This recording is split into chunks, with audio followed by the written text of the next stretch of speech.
Binge Audio. Salut, c'est Thomas Rozek.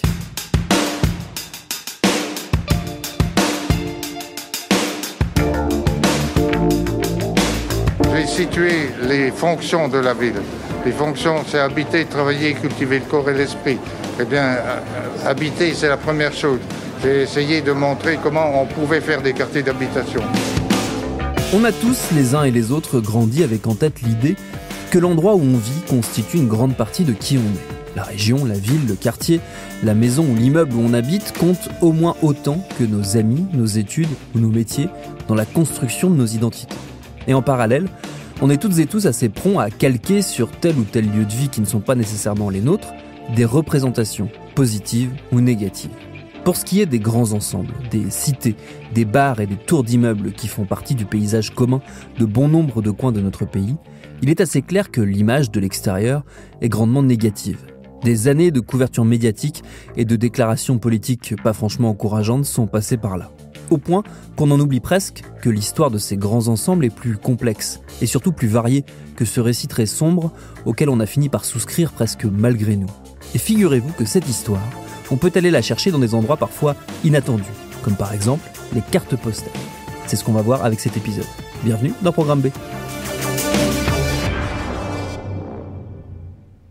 Les cartes postales, pas n'importe lesquelles. Les cartes postales présentant en photo ces grands ensembles, ces bars et ces tours. Toute une production d'images qui est au cœur d'un livre passionnant et surprenant qui s'appelle « On est bien arrivé, un tour de France des grands ensembles ». Il vient de paraître aux éditions du Nouvel Attila. Il est signé par le sociologue Renaud Epstein, spécialiste de la politique de la ville et des politiques urbaines, qui enseigne à Sciences Po Saint-Germain-en-Laye. Il a choisi de partir de ces cartes postales dont il possède des milliers d'exemplaires pour détricoter le fil de notre façon de voir ces espaces très familiers et très stigmatisés, ces fameux grands ensembles. Mais d'ailleurs, c'est quoi un grand ensemble ? C'est la première question que j'ai posée à Renaud Epstein, qui est, vous l'aurez compris, notre invité.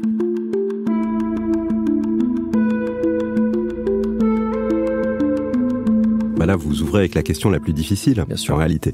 Parce que grand ensemble, il n'y a pas de définition absolument... Alors déjà, il n'y a pas de définition administrative. Il y a une définition administrative pour ce que sont des HLM, ce qu'est une ZUP, une zone urbanisée par priorité, mais grand ensemble, il n'y en a pas.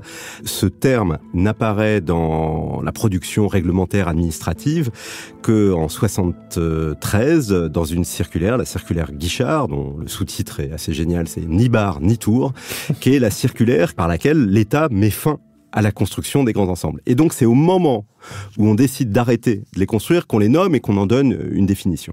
Et pour autant, il n'y a pas de définition officielle, on va dire, et pour autant, vous me posez la question, mais je sais que quand vous arrivez dans un quartier, vous voyez un grand ensemble, vous savez le nommer comme tel. Alors voilà, une fois que j'ai dit ça, on peut malgré tout donner quelques éléments de définition. Les grands ensembles, ce sont des quartiers d'un urbanisme qu'on appelle un urbanisme moderne, fait de tours et de bars, et la plupart du temps réunissant plusieurs centaines de logements. Voilà, je pourrais rentrer plus dans le détail, vous proposer la définition qui a été donnée, la première qui a été donnée dans les années 30, celle qu'on peut être donnée dans les années 60, 70, mais globalement, j'ai envie de dire que je pense que l'enjeu définitionnel est secondaire parce que on les reconnaît dans l'espace urbain, ces quartiers. Alors justement, puisqu'on parle de l'espace urbain et de la manière dont on les reconnaît parce qu'elles sont bien identifiées dans nos yeux, on voit à quoi elles ressemblent, et c'est tout l'enjeu justement de ce livre qui compile un peu les différents visages qu'ont pu prendre les grands ensembles. Comment ça a commencé cette collection de cartes postales ? Vous le racontez au début du livre, mais je veux bien que vous me le re-racontiez à moi. Alors, ça a commencé quand j'étais étudiant, quand je finissais mes études. Alors, en l'occurrence, c'était en 1994. Je faisais un mémoire de ce qu'on appelait à l'époque un DEA, ce qu'on appellerait aujourd'hui un M2, un master de sociologie, et je travaillais sur la politique de la ville, alors ce qu'on appelait à l'époque le développement social des quartiers, à Roubaix, dans le Nord, et dans un quartier, dans la seule ZUP en fait de Roubaix, qui s'appelle les Trois Ponts. Et donc, je faisais des entretiens avec des acteurs, des habitants, et je suis un peu angoissé, donc j'arrive toujours en avance à mes rendez-vous. Il y a un petit café, un rad assez minable, vraiment lisière du quartier. j'y vais prendre un café et je vois là au fond du café un petit portant, sur lequel il y a toute une série de vieilles cartes, vieilles cartes Joyeux Noël, Joyeuse Pâques, toutes défraîchies, jaunies, et au milieu de ça, une carte de la ZUP, du quartier. Là, je suis intrigué. Déjà en 94, les quartiers HLM, sont pas des quartiers valorisés. Et donc voir qu'on a pu ainsi produire à une certaine époque des cartes postales de ces quartiers, ça m'intrigue, donc j'en achète, je m'en mets une dans mon sac, au même titre que je collecte différents documents dans le cadre de mes enquêtes. Puis ensuite, pendant quand même une bonne quinzaine d'années, j'ai un peu arpenté la France entière des grands ensembles. À chaque fois que j'arrivais dans un nouveau quartier, je faisais un peu le tour des maisons de la presse quand il y en avait encore, des cafés, ça y en avait, d'autres magasins, pour voir si je trouvais comme ça une carte, et au moins jusqu'à la première moitié des années 2000, j'en trouvais la plupart du temps. Mais ensuite, à défaut de les trouver dans les quartiers, je me suis un peu pris au jeu.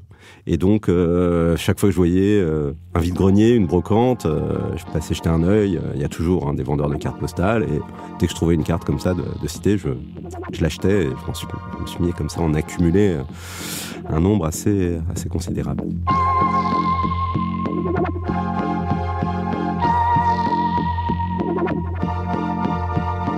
Elles ont quelle fonction, ces cartes, à l'origine ? Parce qu'une carte postale, c'est souvent un souvenir du lieu de vacances, un signal d'où on passe des moments, mais des moments un peu hors du temps, hors du quotidien. Or, par définition, les grands ensembles, c'est des espaces du quotidien, justement, pur et dur. Donc, à quoi elles servent ? La fonction qu'elle joue encore aujourd'hui, c'est celle que vous avez décrite, la carte postale de vacances. Mais historiquement, la carte postale a joué bien d'autres fonctions. Son développement, ça correspond à la fin du 19e, déjà à des mouvements de population, que ce soit lié à la conscription aux guerres ou à l'exode rural. Et la carte postale, c'est vraiment le moyen de communication simple et bon marché pour relier des proches qui sont éloignés. Pour prendre le cas français, jusqu'au milieu des années 70, le taux d'équipement téléphonique, et je parle des vieux téléphones fixes tout gris là, était extrêmement faible. Quand on voulait joindre des proches, et surtout quand on voulait le faire rapidement, la carte postale était le moyen de communication privilégié, parce que ça coûte moins cher qu'une lettre.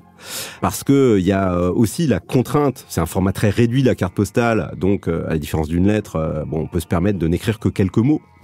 Et puis c'était rapide, il y a une époque où, il faut se souvenir, encore au début du XXe siècle, il y avait 2 levées par jour, 2 distributions parfois par jour, donc c'était vraiment le moyen de communication. On pourrait dire c'est la fonction ce qui est devenu la fonction du SMS, du MMS ou aujourd'hui d'autres canaux de communication.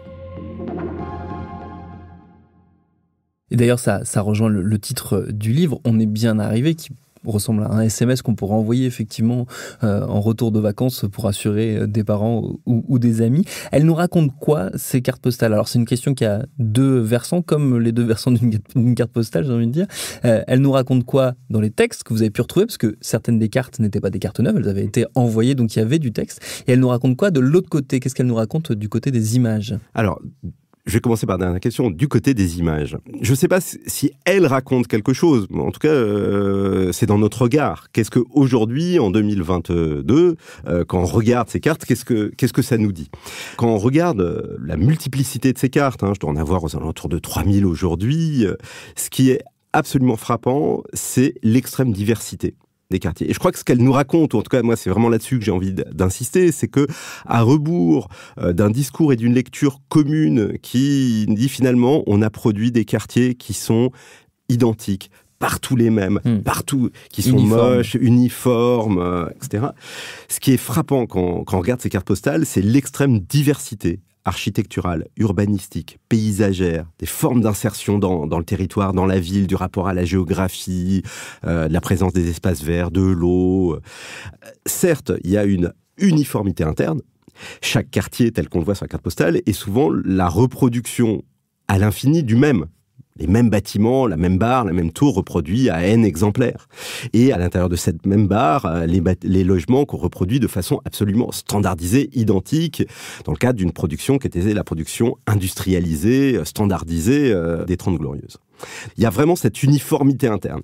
Mais cette uniformité interne, elle s'accompagne d'une extrême diversité externe, ou en tout cas dans la multiplicité des quartiers. Et je crois que Ça, c'est la première chose qu'elles nous disent, ces cartes. On a construit une représentation uniformisée et assez stigmatisée et stigmatisante, ce qui conduit d'ailleurs aussi à produire des solutions, des réponses du point de vue des politiques publiques qui sont elles-mêmes complètement standardisées et qui, de ce fait, passent à côté des problèmes qui sont différenciés.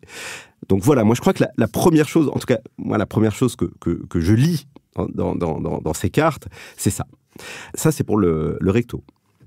Pour le verso, ce qu'on lit, c'est autre chose. C'est une histoire sociale des 30 Glorieuses.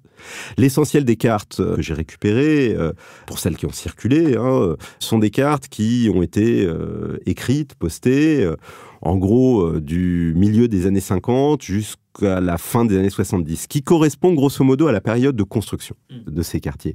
Et ce qui correspond grosso modo à ce qu'on a pu appeler les 30 Glorieuses, grande période de... la France, c'était la Chine, des taux de croissance fous, la modernisation effrénée, un État qui pilote la transformation sociale par la transformation urbaine, et une population qui, d'une certaine façon, adhère à ce grand projet modernisateur et qui a le sentiment d'être engagée dans la voie du progrès social. Et ce grand récit, qui est un récit d'ailleurs qu'on a le plus souvent par le haut, récit des historiens, des élites, de ce que vous voulez, finalement, là, ce que nous disent ces cartes postales, c'est la même histoire, mais par le bas. Ces cartes postales sont les archives populaires de la France des 30 Glorieuses. On lit une histoire qui, à bien des égards, est à rebours de tout ce qu'on pense et qu'on sait sur ces quartiers, avec l'idée que ce sont des quartiers dans lesquels on est nécessairement mal, dans lesquels on vit de façon nécessairement... on est assigné à résidence, comme aime le dire Emmanuel Macron, et que les gens seraient nécessairement malheureux.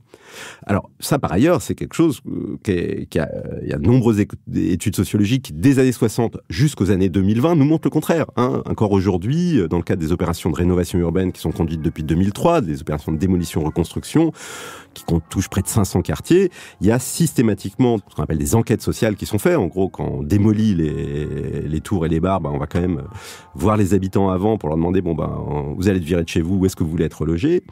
Et à la grande stupeur des élus, des responsables HLM, depuis 2003, de manière systématique, dans toutes les villes de France, ces enquêtes aboutissent au même résultat. 2/3 à 80% des habitants de ces quartiers, quand on leur demande où est-ce que vous voulez être logés, répondent dans le quartier. C'est pas des quartiers qui sont sans problème, loin de là, mais y a des gens qui y vivent bien. Leurs amis sont là, leur famille est là, ils ont leurs habitudes, c'est leur quartier. Et donc, ça, c'est quelque chose qu'on retrouve au verso des cartes. Le verso des cartes nous raconte parfois la fierté, alors notamment pour les cartes des années 60, la fierté d'arriver, et quand on envoie la carte au bled, le bled étant au fin fond de la Creuse ou du Lot, à la grand-mère qui est restée, regarde où je suis. Voilà, on est arrivé dans le monde moderne, quoi. On est à New York. Non, c'est Sarcelles, mais bon. Et puis, derrière ces cartes, ça nous raconte aussi le quotidien de ces ménages des 30 Glorieuses, alors avec à la fois l'accès au logement de qualité, les enfants qui ont leur propre chambre, toute la famille qui dort pas dans la même chambre, l'eau courante, toutes ces choses-là, et puis l'accès à la consommation de masse. Et puis la vie de l'usine ou du bureau et ses contraintes, et on voit en lisant derrière ces cartes que c'est lourd, et que ça rythme le quotidien, et puis les récits des week-ends. On a fait ça, on a été visiter telle ville, on a été visiter tel musée.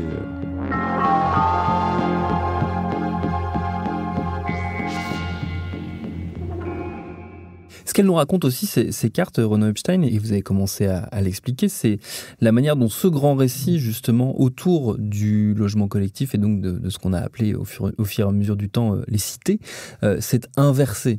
C'est-à-dire d'un lieu qui était chargé positivement, on est passé à des lieux qui sont chargés négativement. Mais là encore, je parle en termes d'image, c'est-à-dire dans ce que véhicule la presse, les médias, le cinéma, vous le mentionnez au début, notamment avec le succès d'un film comme La Haine, qui effectivement nous plonge, là c'est à Chanteloup-les-Vignes en l'occurrence, dans un quartier qui n'est pas du tout présenté comme étant un espace positif, bien au contraire. Le récit collectif s'est complètement inversé.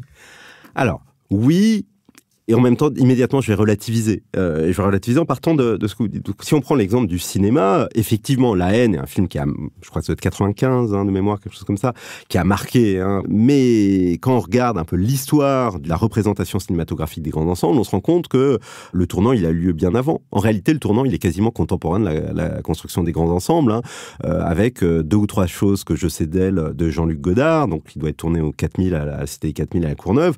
La cité est à peine sortie du sol. Je crois qu'il y a encore des bouts qui sont en construction au moment où Godard tourne le film. C'est tout un film qui met en scène l'aliénation de l'habitat collectif. Il y a toujours eu la coexistence de discours positifs et négatifs, valorisants et dévalorisants des cités. On n'est pas passé aussi linéairement qu'on peut le penser aujourd'hui de l'utopie à la dystopie ou de la cité radieuse à la cité ghetto.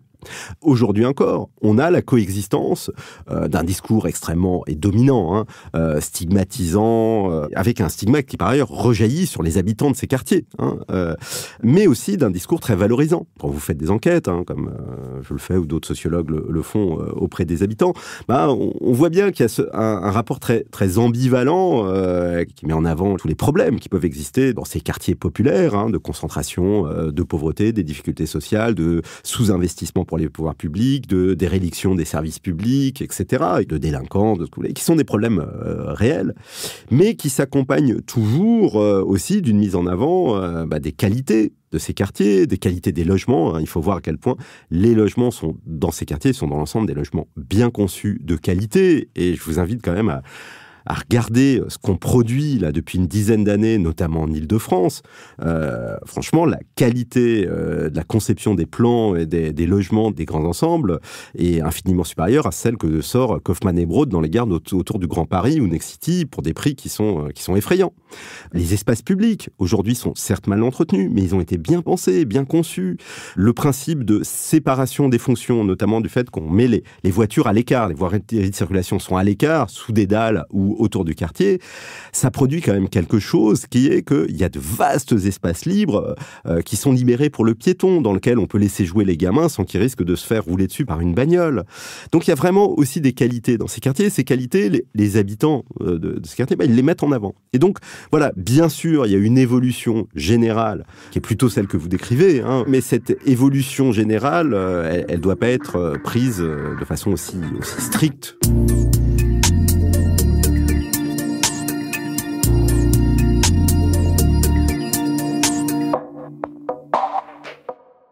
Il y a une idée qui revient dans ces cartes postales aussi, et on en discutait avant de commencer cette interview, c'est le fait que de ces images sont paradoxalement assez absents les habitants et les habitantes. Alors, c'est pas forcément la fonction de la carte postale que de montrer des gens. En tout cas, ça l'est. Au fil du temps, ça l'a plus été, même si au début, ça a pu l'être.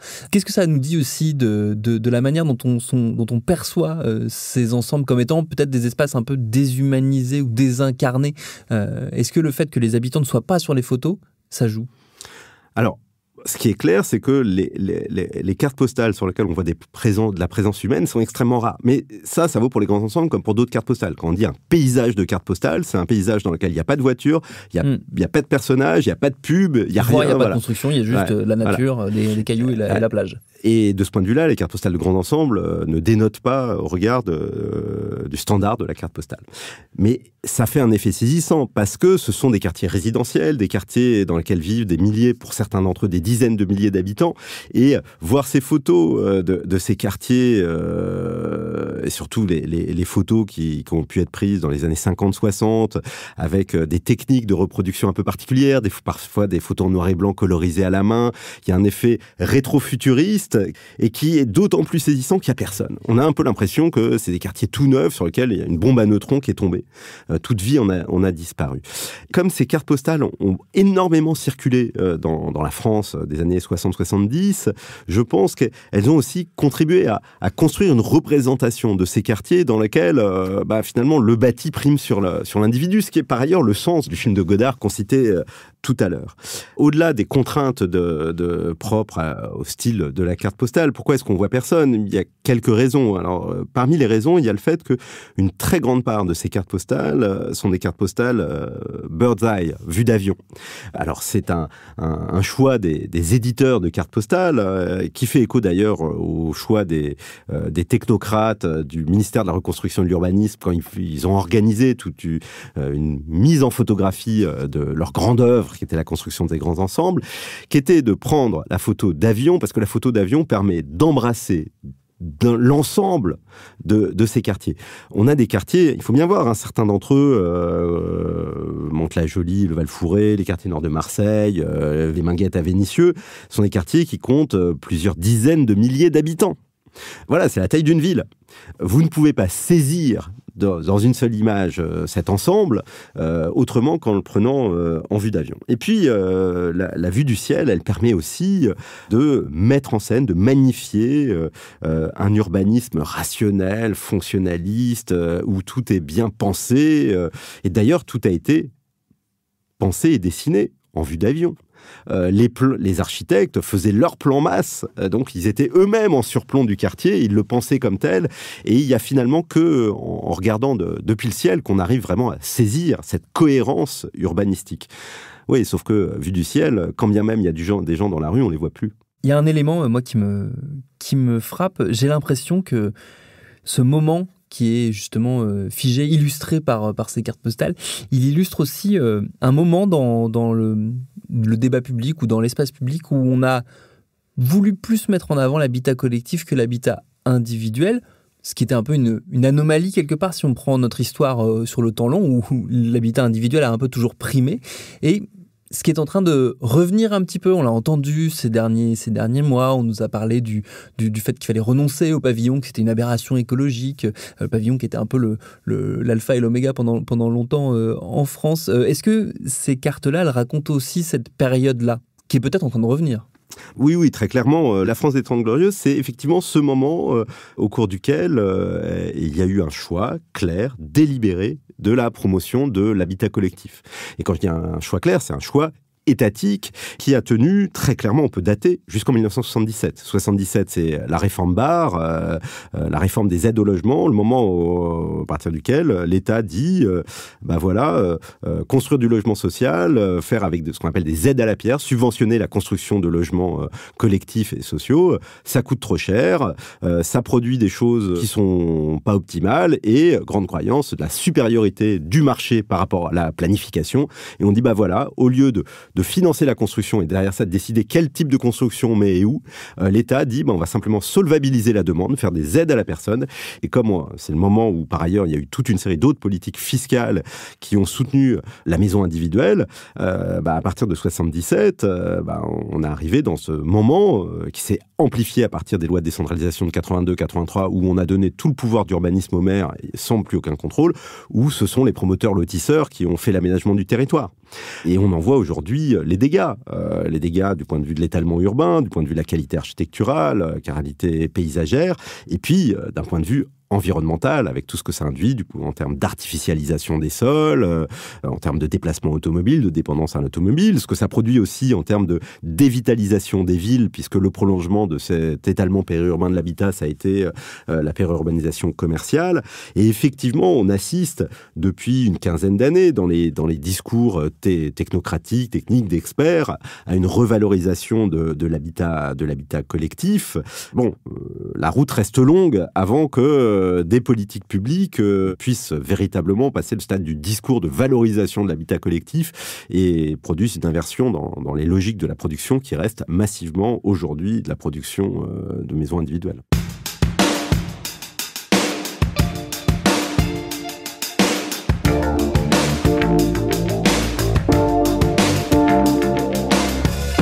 Et le livre de notre invité, je le redis, il s'appelle « On est bien arrivé ». Il est dispo aux éditions du Nouvel Attila. Merci à Renaud Epstein pour ses réponses. Programme B, c'est un podcast de Binge Audio préparé par Lauren Bess, réalisé par Thomas Chalvidal. Abonnez-vous sur votre appli de podcast préféré pour ne manquer aucun de nos épisodes. Cherchez-nous sur Internet si vous voulez nous parler. Et à très vite pour un nouvel épisode.